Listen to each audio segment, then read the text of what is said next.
이 시간 하나님께서 우리에게 주신 말씀 신약성경 요한복음 4장 31절에서 34절까지의 말씀과 39절에서 42절까지의 말씀 우리 두 군데를 함께 보도록 하겠습니다. 제가 먼저 31절 말씀 봉독하겠습니다. 그 사이에 제자들이 청하여 이르되 랍비여 잡수소서.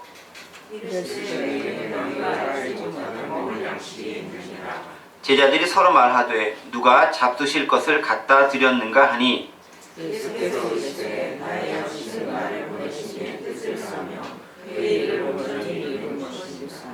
39절입니다.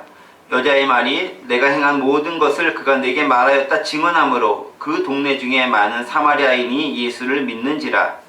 사마리아인들이 예수께 와서 자기들과 함께 유하시기를 청하니 거기서 이들을 유하시네. 예수의 말씀으로 말미암아 믿는 자가 더욱 많아.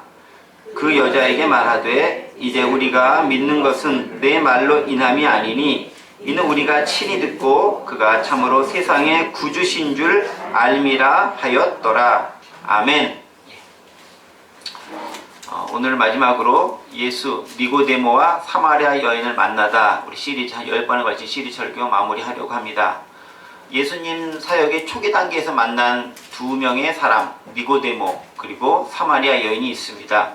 이들은 완전히 다른 진영을 대표하는 그런 인물들이었습니다. 예수님은 그렇게 완전히 다른 두 부류의 인물들을 만나시고 그들에게 복음을 전하시면서 비슷한 패턴으로 말씀을 전하셨습니다. 니고데모와도 영적인 대화를 나누셨고 사마리아 여인과도 영적인 대화를 나누셨습니다. 하지만 그들의 반응은 비슷하면서도 많이 달랐습니다. 어떻게 다릅니까? 둘 다 예수님과의 대화에서 영적인 질문에 대해서 별로 이해하지 못했고 세상적인 생각과 세상적인 답변과 물질적인 그들의 가치관만을 드러낼 따름이었습니다. 왜 그랬을까요? 인간이기 때문에 그런 거죠. 사람이니까 사람으로 살 수밖에 없는 것, 그것밖에 그들이 할 수 있는 것이 없었다라는 것이죠. 그것은 사마리아 여인이나 니고데모뿐만이 아니라 예수님과 같이 다녔던 예수님의 제자들도 역시 마찬가지였습니다.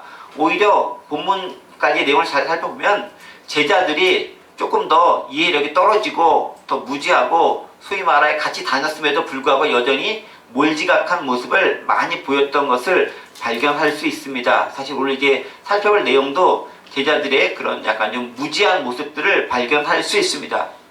자, 그런데 니고데모와 사마리아 여인 이렇게 예수님은 각각 다른 진영에 있는 두 대표적인 인물을 만나시면서 복음을 전하시고 그들을 통해 우리에게 메시지를 전달해 주셨는데 도대체 이 니고데모와 사마리아 여인은 무엇이 달랐고 무엇이 같았는가 하는 점을 좀 먼저 생각해 보도록 하겠습니다. 먼저 무엇이 달랐을까요? 사실 니고데모는 어떤 사람입니까? 가진 것이 많은 사람입니다. 아는 것도 많은 사람입니다. 정통 유대인입니다. 돈도 좀 있습니다. 지식도 있고 학식도 있고 권력도 있고 소위 말한 기득권이고 남자였습니다. 그런데 그 니고데모는 예수님과의 대화를 통해 자신의 세계관이 깨어지는 과정을 겪었지만 그것을 그대로 잘 받아들이고 수용했는지는 미지수가 되었습니다. 왜 그럴까요? 나중에 지나면 알겠지만 니고데모와 예수님과 대화에서는 슬그머니 사라져버립니다. 그가 어떻게 나중에 했다라는 말이 없어요. 그냥 사라지고 없어진다라는 거죠. 그러면 사마리아 여인은 어땠을까요? 사마리아 여인은 예수님과의 대화를 통해서 내면의 깊은 상처와 아픔이 치유받는 경험을 했습니다. 무슨 말이겠습니까? 사마리아 여인은 예수님과 이야기를 통해서 내 안에 숨기고 싶었던 것이 까발려졌지만 오히려 그것을 통해서 그는 새로운 자유함을 얻었고 복음을 만날 기회를 얻었고 그것을 통해서 예수님이 누구인지 그가 만나 얘기하는 사람이 진정 참으로 그리스도 메시아인 것을 확인하고 기쁨 가운데 나아갈 수가 있었습니다. 그리고 그 예수님을 인정하며 받아들일 수 있었습니다. 그 소식을 주변의 사람들에게 전하기 시작했습니다.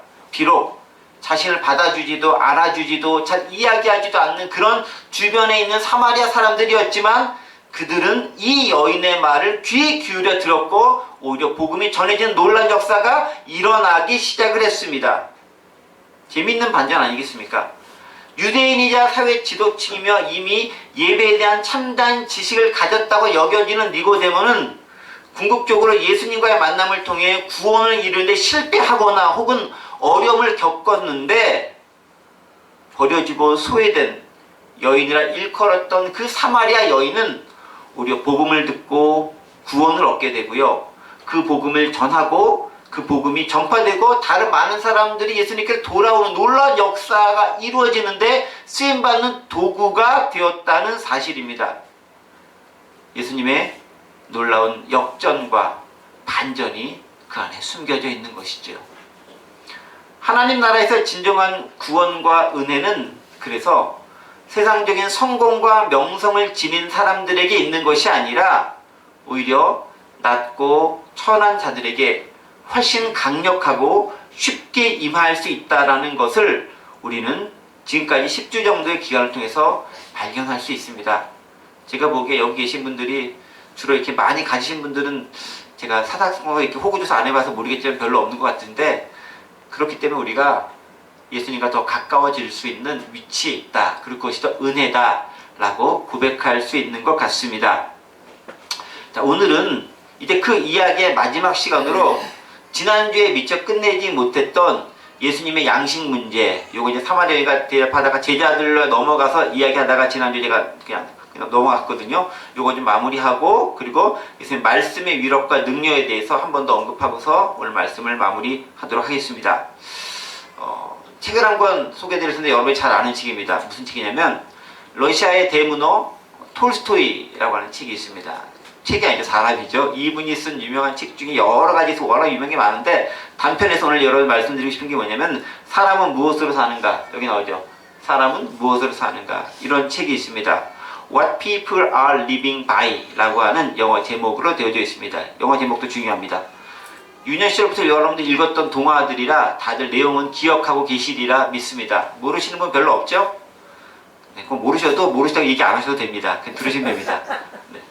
가난한 구두 수성공 세몬이라고 하는 사람이 있습니다.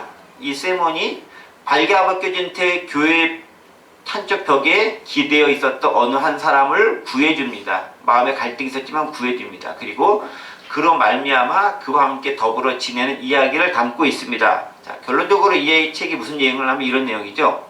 하나님으로부터 징계를 받은 천사인 미하일은 세 가지 질문에 대한 답을 얻어가지고 와야 다시 천사로 복귀할 수 있는 그런 형편에 처해집니다. 그래서 이제 천국에서 쫓겨나서 이제 지상의 땅에 내려와 있는 것이죠. 그런데 그가 알아내야 할 질문이 뭐냐면 이겁니다. 사람의 마음속에 도대체 있는 게 뭐냐? 그리고 사람의 마음속에 없는 건 또 뭐냐? 그리고 마지막 질문, 책 제목이죠. 사람은 무엇으로 사는가에 대한 질문에 답을 얻어가지고 와야 되는 겁니다. 그래서 이 질문에 대한 답을 이 미하일이라고 하는 천사는 세 번의 미소를 통해서 답을 얻게 되는 이제 그런 내용이 이 책의 내용입니다. 자, 천사 미하일은 시몬의 집에 생활을 하면서 그 해답을 찾습니다. 먼저 첫 번째 질문이 뭐였죠? 사람의 마음에 있는 것은 무엇일까? 뭐가 있나요? 기억해 볼 때 하도 옛날에 읽은 거라 기억이 가물가물 하시나요?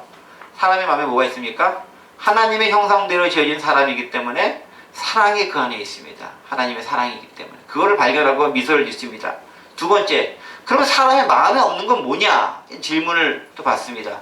하나님의 형상대로 지어진 사람이지만 하나님이 아닌 사람이기 때문에 그 사람은 하나님과 같은 지혜가 없습니다. 지식이 없습니다. 미래에 대한 예기의 능력도 없습니다. 내가 언제 살지, 어떻게 죽을지, 언제 죽게 될지 알지 못합니다. 즉 자신의 미래와 죽음에 대한 지혜가 그 안에 없습니다. 그러면 다시 묻습니다. 도대체 사람은 무엇으로 어떻게 살아야 되는가? 어떻게 살아야 됩니까? 그러면 그 사람은 우리 속에 있는 사랑을 가지고 살아야 된다. 그리고 그 사랑으로 내가 살아왔고 나 혼자 아등바등 살아가는 게 아니라 내 주변에 있는 사랑의 힘으로 내가 지금까지 살아왔고 나 역시 그 사랑으로 주변 사람들을 살아갈 수 있도록 도와야 한다라는 것을 발견하도록 이끌어줍니다. 이 소설이요, 사실은 사실주의 경향마저 보이고 가난하고 소외된 사람들에게 관심이 많았던 이 톨스토이가 성경을 통해 깨달은 그 놀라운 진리를 단편소설을 통해서 우리에게 이야기해주고 있는 그런 내용입니다. 자, 제가 이 톨스토이의 사람은 무엇으로 사는가, 사실 오늘 이야기 듣는 소설은 비교적 쉬운 거잖아요. 주로 예전에는 좀 어려운 책들 많이 했는데 이걸 가지고 소설 시작한 이유는 뭐겠습니까? 이제 우리가 살펴보게 될 예수님의 양식과 이게 연관되어져 있기 때문에 그래요. 같은 질문이라고 볼 수 있다는 거죠. 사람은 무엇으로 사는가? 아주 단순하게 생각해 봅시다. 자, 사람은 어떻게 해야 살 수 있습니까? 무엇을 해서 살 수 있습니까? 너무 어렵게 생각하지 마시고 쉽게. 사람은요, 먹어야 살아요. 그 너무 어렵게 생각하면 안 돼요. 안 드시고 살 수 있습니까? 네, 저는 먹어야 삽니다. 제가 밥을 잘 안 먹는 편이긴 하지만 그래도 한 끼는 먹어요, 하루에.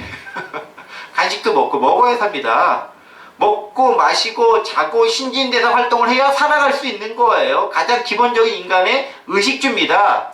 호흡해야 삽니다. 육체의 생존을 위해서는 기본적인 의식주 문제가 해결되어야 됩니다. 그런 관점에서 보면 사람은 무엇으로 사는가 다 매우 단순하고 간단 명료합니다. 뭡니까? 먹을 것이 있어야 먹어야 산다가 정답입니다. 양식 문제는 반드시 필요한 문제인 거예요. 그래서 예수님의 산상순에서도 뭘 먹을까 마실까 질문 계속 나오는 거잖아요. 먹는 거 중요하죠. 오늘날 우리의 문제도 경제 문제. 경제 문제가 먹고 마시는 문제잖아요. 굶어 죽지 않은 문제잖아요. 손가락 빨 수 없다. 입에 거미줄 칠 수 없다. 목구멍이 포도청이다. 다 먹는 문제 아니겠습니까? 우리 우스갯처럼 하는 말처럼 먹고 사는 것이 인간이에요. 먹고 사는 거지 뭐 이렇게 말하는 거죠. 그게 인간이라. 먹는 거 무척 중요한 문제입니다. 그것까지 머리에 적어두시고, 자, 지난 시간에는 오늘 본문을 좀 보겠습니다. 저희가 아까 읽었던 본문 4장 31절부터 34절 말씀 우리 같이 함께 읽어보겠습니다. 31, 34절 아까 같이 읽습니다. 같이 시작. 그 사이에 제자들이 청하여 이르되 랍비여 잡수소서. 이르시되 내게는 너희가 알지 못하는 먹을 양식이 있느니라. 제자들이 서로 말하되 누가 잡수실 것을 갖다 드렸는가 하니 예수께서 이르시되 나의 양식은 나를 보내신 이의 뜻을 행하며 그의 일을 온전히 이루는 이것이니라 라고 기록되어져 있습니다. 자, 보십시오. 오늘 31절 34절 보면은 먹는 문제, 즉 양식의 문제를 가지고 예수님과 제자들이 갑자기 뜬금없이 대화를 나누고 있습니다. 예수님과 제자들이 사마리아 땅에 들어서자 예수님이 제자들을 보내죠. 사실 보냈는지 제자들이 자발적 간지 모르겠지만은 먹을 것을 찾으러 뭐 사마리아 먹을 게 없으니까 먹을 것을 찾으러 마을로 들어갑니다. 그리고 그 기간 동안에 들어갈 동안에 예수님은 사마리아 여인과 대화를 나누고 있습니다. 그리고 그 여인과의 대화에도 거의 종착역에 다다랐습니다.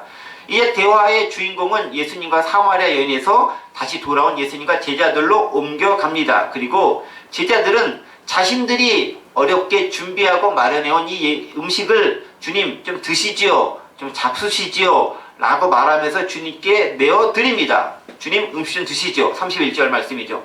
그런데 32절에서 예수님께서 뭐라고 대답합니까? 이르시되 내게는 너희가 알지 못하는 먹을 양식이 있느니라 라고 얘기하면서 제자들의 성심성의껏 준비한 음식을 물리치면서 나 먹을 양식이 있어 라고 이야기합니다. 제자들 입장에서 약간 소위 우리말로 좀 벙찌는 헐 하는 그런 분위기가 초래된 거죠. 근데 예수님의 양식이 뭡니까?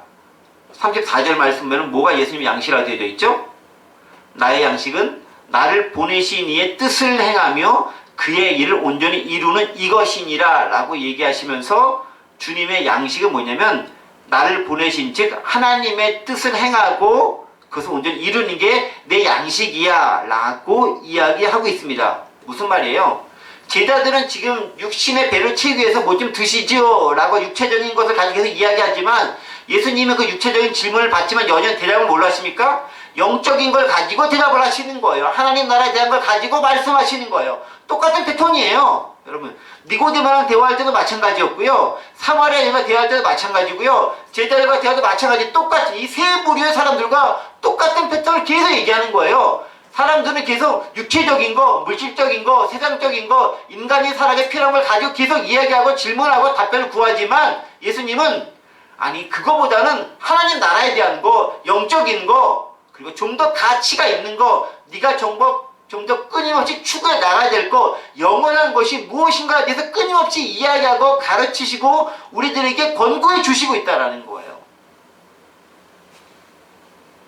예수님은 철저하게 세상을 살아가고 있는 사람들이 가지고 있던 그들의 세계관, 가치관, 그리고 생각의 기준들을 그 한계를 벗어나서 깨뜨려서 하나님의 나라로 영적인 것으로 그리고 영원한 것으로 전이시키고 있습니다. 그게 예수님과 세상에 사는 사람들과의 근본적인 차이점이다라는 거죠. 어떻게 전이시키십니까? 니고데모는 예수님과 다시 태어남의 문제를 가지고 얘기할 때 그럼 엄마 뱃속에 다시 한번 들어갔다 나와야 돼요. 이렇게 육체적으로 물었지만 예수님은 그게 아니라 물과 성령으로 거듭나는 것이야 라고 대답을 하십니다. 사마리아 여인은 물을 가지고 예수님과 대화 나누죠. 목마르니까 물 좀 드세요. 예수님은 영원히 목마르는 생수를 내가 너에게 주겠다 라고 하시면서 또 한층 업그레이드 시켜주십니다. 제자들도 마찬가지죠. 주님 배고프시죠? 뭐 좀 먹을 것 좀 드세요. 잡수세요. 라고 드리니까 그거 아니고 내가 진짜 먹어야 될 거, 나의 양식은 따로 있다라고 하면서 영적인 것으로 문제를 업그레이드 시켜주십니다. 그렇죠. 근데 가만히 보세요. 니고데모가 이야기했던 거나 사마리아 여인이 얘기했던 거나 제자들과 이야기했던 것들의 그 소재가 되는 것들이 뭐예요? 태어나는 거, 음식, 물, 이거 생존에 꼭 필요한 것들 아닙니까? 가장 기본적인 것을 가지고 이야기하고 있지만 예수님은 가장 기본적인 생존에 대한 문제를 넘어서서 그 기본적인 삶의 문제를 영적인 문제로 승화시켜서 그들에게 새로운 길을 제시해주고 있다는 거예요. 여러분, 기독교가 복음을 가진 우리 교회가 해야 될 일이 여기에 있는 거죠. 세상의 문제에 대해서 관심을 꺼버리는 게 아니라 세상이 문제를 제기하고 있는 것들을 가지고 거기서만 답을 찾는 것이 아니라 그것 너머에 있는 근본적인 문제점들을 발견하고 해결책을 제시해 줄 수 있어야 되는 게 기독교가 복음을 먼저 들은 사람이 우리 믿는 사람들이 마땅히 해야 할 일이라는 거예요. 배고픕니다 라고 얘기합니다. 그러면 밥을 줘야 돼. 밥을 안 주니 줍니다. 밥을 주면서 복음도 더불어 줄 수 있어야 된다는 거죠. 육신의 빵만 필요한 것이 아니라 영적인 빵인 말씀도 필요하다는 것을 줄 수 있는 것이 우리 그리스도인, 복음을 먼저 맡은 자의 역할이다라는 것입니다. 인간성의 물질적, 사회적 문제를 영적이고 신앙적인 관점으로 승화시키고 그 안에서 답을 찾을 수 있도록 이끌어야 되는 거예요. 그게 교회의 역할입니다. 그걸 못하고 다른 데만 초점을 두다 보면 문제가 발생할 수 있는 것이죠. 바로 그것이 예수님의 사람들을 만나서 대화를 하는 방식이었고요. 우리 믿음의 사람들이 삶의 문제를 가진 사람들을 만나 그들에게 도움을 주는 방식이어야 한다는 거예요. 결국 근본의 해결책은 이 땅의 문제가 아니라 하늘의 문제이기 때문입니다. 하나님의 나라가 임해야 비로소 모든 문제는 완전히 해결될 수 있습니다. 그래서 마지막에 예수님께서 얘기한 건 뭡니까? 나를 보내신 이의 뜻을 행하며 그의 일을 온전히 이루는 것이다 라고 말씀하시면서 궁극적으로 하나님의 나라에 대한 것을 가지고 와서 그에게 설명시켜주고 있습니다. 다시 본문으로 돌아가겠습니다. 잡수실 것을 권하는 제자들에게 예수님은 당신의 음식 뭐라고 얘기하죠? 34절 아까 읽었던 것처럼 나를 보내신 이의 뜻을 행하며 그의 일을 온전히 이루는 것이다 라고 말씀하십니다. 즉 예수님은 단 이 땅에서 먹고 사는 1차적인 문제의 차원을 넘어서서 삶의 의미와 영원의 관점에서 제자들과 이야기를 진전시켜 나가고 있습니다. 육신의 양식은 뭔가 먹어야 하는 것들이지만 영적인 양식, 그것은 다른 말로 바꾼다면은 우리에게는 소명이 될 수도 있고요. 가치관, 삶의 의미 등으로 설명할 수 있을 것입니다. 바로 그것이 우리의 인간의 삶을 진짜로 제대로 살아가게 만들어준다는 거예요. 육신에 필요한 거 먹을 거 먹지만 그러나 그것만으로 살아가는 게 아니다라는 거예요. 뭡니까? 인간이 인간답게 살아가기 필요한 것, 하나님의 자녀면 하나님의 자녀에게 살아가기 필요한 그것이 우리 가운데 있어야 된다는 거예요. 그게 복음이고 그게 말씀이고 그게 기독교적 가치관이고 세계관이고 그것을 통해서 우리가 살아가야 한다고 얘기합니다. 단지 먹고 사는 문제를 넘어서 좀 더 인간답게, 정확히는 하나님을 믿는 신앙인답게 살아야 하고 그것이 바로 나를 보내시니 즉 하나님 아버지의 뜻을 행하며 이루는 것이다 라고 얘기합니다. 그래서 한마디로 정의하면, 한 문장 정의하면 어떻게 정의하면요, 하나님은 나라가 이 땅에 이루어지게 하는 게 우리가 그것으로 살아가는 거예요. 사람은 무엇으로 사는가? 다른 말로 기독교인은 무엇으로 사는가? 하나님의 나라가 이 땅에 이루어지는 것으로 살아가는 겁니다. 주기도문식으로 한다면 어떻게 하는지 아세요? 아버지의 뜻이 하늘에서와 같이 땅에서도 이루어지기를 기도하며 실천하며 살아가는 겁니다. 그게 우리가 세상을 살아가는 방식이라는 거예요. 톨스토이는 사람은 무엇으로 사는가? 사랑으로 삽니다 라고 고백했습니다. 맞는 말입니다. 우리는 어떻게 고백합니까? 사람은 하나님의 나라가 이 땅에 이루어지는 것으로 살아갑니다 라고 고백하는 겁니다. 사실 똑같은 답변이에요. 왜? 하나님은 사랑이시고 그 사랑의 방식이 하나님의 나라를 통해 실천되어지기 때문에 그렇습니다. 사람은 혼자서만 살아가고 그저 먹고 마시고만 살아가는 존재가 아닙니다. 그건 모두가 가능하기 위해서는 사랑이라는 하나님의 속성이며 하나님이 이 땅에 내려오셨어야 하는 그 이유가 되는 바로 그 본질적인 속성으로 살아가야 한다라는 겁니다. 그게 톨스토이가 발견한 그 진리 가운데 있다는 것입니다. 실제로 그렇죠. 하나님의 우리를 향한 사랑이 없었으면 우리가 어떻게 죄의 문제 해결하고 우리가 어떻게 이 땅에 살아가고 어떻게 구원받고 어떻게 하나님의 복음을 가지고 살아갈 수 있었겠습니까? 불가능한 거죠. 그 사랑으로 말미암아 우리는 다른 사람을 섬길 수 있고 다른 사람을 사랑할 수 있습니다. 예를 들면 아이는요, 엄마와 아빠의 사랑의 돌봄이 없으면 죽을 수밖에 없는 거예요. 엄마와 아빠의 사랑으로 살아가는 거죠. 경제적으로 힘든 사람은 누군가의 도움이 없으면 살아갈 수 있습니다. 남을 돕고자 하는 누군가의 사랑의 마음으로 살아가는 것이죠. 바로 그 사랑이 인간에 있기에 인간으로서의 근원적인 한계점인 미래와 죽음에 대한 지식은 지혜가 없더라도 우리를 살아갈 수 있도록 이끌어준다고 이야기하고 있습니다. 그런 관점에서 예수님의 나의 양식은 나를 보내신 이의 뜻을 행하며 그 일을 온전히 이루는 이것이라는 말씀은 바로 인간을 향한 하나님의 사랑의 마음이 이렇게 표현된 것이다 라고 볼 수 있습니다. 하나님의 나라는 사랑의 나라이기 때문에 그렇습니다. 자, 이제 다시 초점을 예수님의 제자들에게서 사마리아 여인에게로 옮기면서 오늘 말씀을 좀 마무리하도록 하겠습니다. 자, 예수님과의 만남을 통해 은혜를 체험한 사마리아 여인은 이 깊은 소식을 나 혼자만 알고 있기 너무 힘들었습니다. 너무 벅찬 소식이었어요. 이 깊은 소식을 가만히 붙들고 살기에는 가슴이 불붙는 듯해서 도저히 전하지 않고는 못 벽일 듯한 그런 구약의 선지자의 마음이 이 사마리아 여인 가운데 그대로 전해진 거예요. 주위 사람들이 전하지 않고는 버티지 못할 지경이 되었습니다. 어떻게 합니까? 여인은 자신이 살고 있던 마을에 찾아가서 그 사람들에게 이 소식을 알립니다. 그런데 지난 시간에 말씀드렸던 것처럼 이게 쉬운 일이나 결코 쉬운 일이 아니에요. 왜 그렇습니까? 사마리아 여인과 사마리아의 동네에 있는 사람들이 친했을까요? 지난 시간에 말씀드렸던 것처럼 별로 그렇지 않아요. 왜 그랬을까요? 이 여인 도덕적으로 별로 환영받지 못하는 여인이에요. 지탄받는 사람이에요.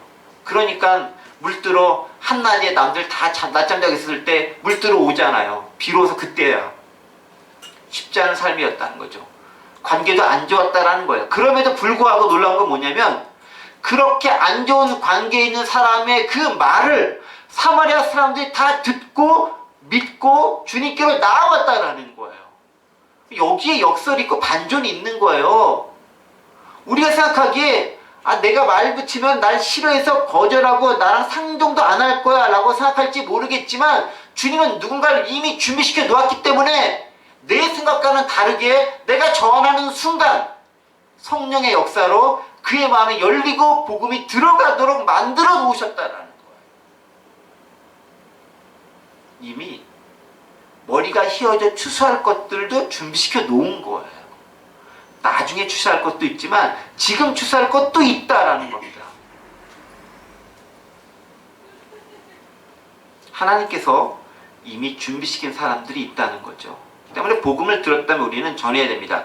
때를 기다리는 것이 아니라 때가 되었든지 아니든지 전할 수 있어야 됩니다. 그게 하나님의 우리를 향한 명령이기도 합니다. 여러분 그 에스겔서하고 디모데후서에 있는 말씀을 잠깐 보도록 하겠습니다. 에스겔 3장 11절 보면 이렇게 말씀이 기록되어 있어요.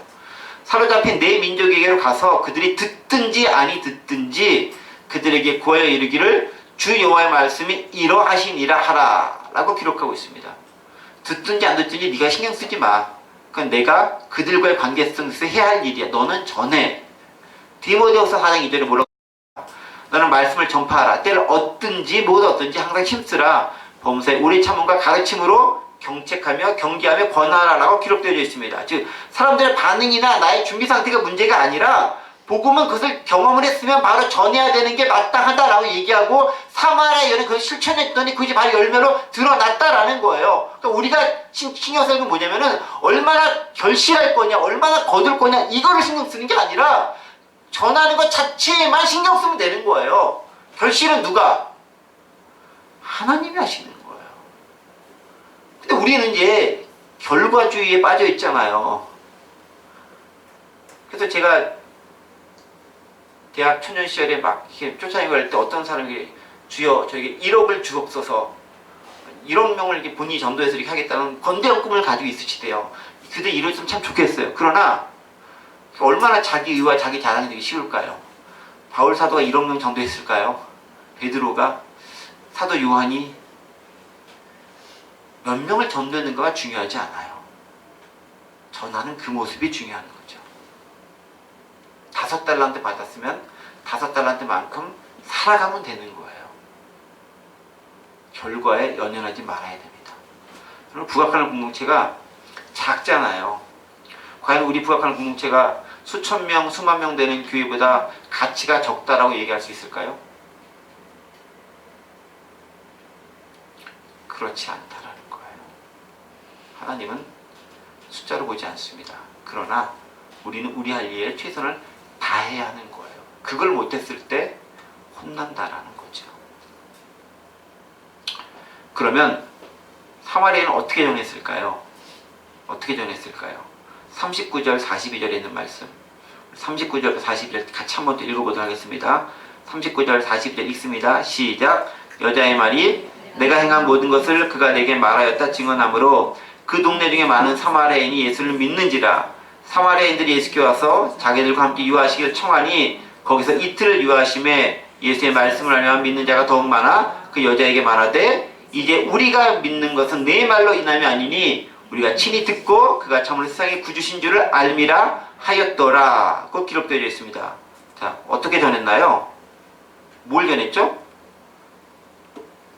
39절 뭐라고 되어 있습니까? 여자의 말이 내가 행한 모든 것을 그가 내게 말하였다 증언함으로 뭘 했습니까? 내가 예수님 만났는데 그 예수님이 나한테 이렇게 했어 라는 것을 그냥 만나는 사람한테 이야기하는 거예요. 이거를 우리가 쉽게 표현한 말로 뭐라고 하죠? 간증. 나 예수님 이렇게 만났는데 이렇게 바뀌었어. 이거 하는 거예요. 이거 하는 거. 다른 거 없어요. 복음을 전하는 건 뭐냐면요. 간증하는 게 복음을 전하는 거예요. 그럼 간증하면 어떤 결과까지 낼 수 있냐면요. 39절 계속 보세요. 그 동네 중에 사마리아인이 예수를 믿는지라. 그래서 어떻게? 40절. 사마리아인들이 예수께 와서 자기들과 함께 유하시길 청하니 거기서 이틀 유하심에 라는 단계까지 오게 됩니다. 그게 어디의 역할? 간증의 역할이 거기라는 거예요. 어떻게? 우리를 적용시켜보면 간증의 역할은요 이거예요. 어떤 사람들을 교회로 이끌어오는 것까지의 역할이라는 거예요.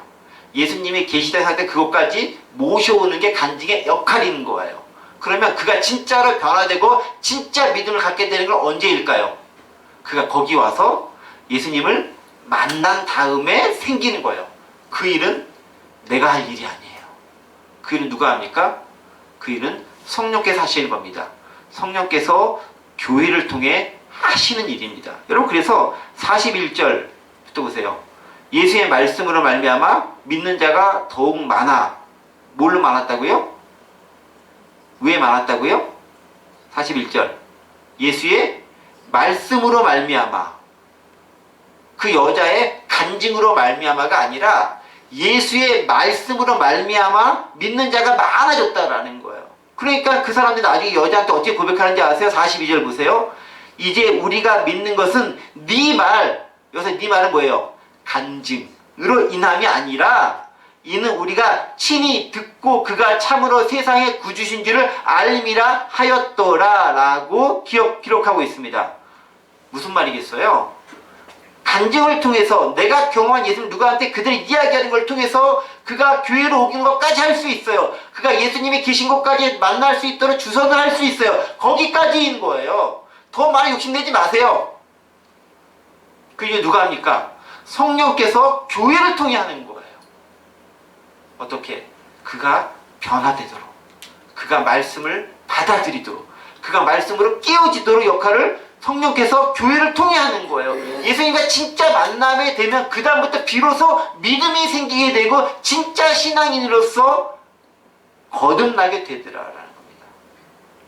여러분 그래서 진짜 신앙이 되는 거예요. 예수님을 진짜 신앙이 되는 것은 예수님을 내가 경험해야, 말씀으로 깨어지는 경험을 해야 진짜 신앙인이 되는 거예요.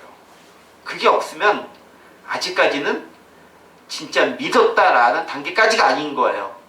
니고데모와의 대화에서 보면 어디까지? 표적을 보고 신기한 분이냐고 따라왔다 그 단계까지만 나가는 거예요. 근데 거듭난다니까 뭔 소리예요? 난 몰라요 라고 이렇게 도망쳐 나갈 수밖에 없는 그 정도 단계까지 된다라는 거죠. 그래서 우리가 말씀을 제대로 공부하고 깨닫고 깨지고 만나는 게 왜 필요합니까? 그것을 통해서 진짜 믿음을 가질 수 있기 때문에 그러한 거예요. 그래서 말씀을 공부하는 거고, 말씀을 읽는 거고, 암송하는 거고, 묵상하는 거고, 연구하는 거예요.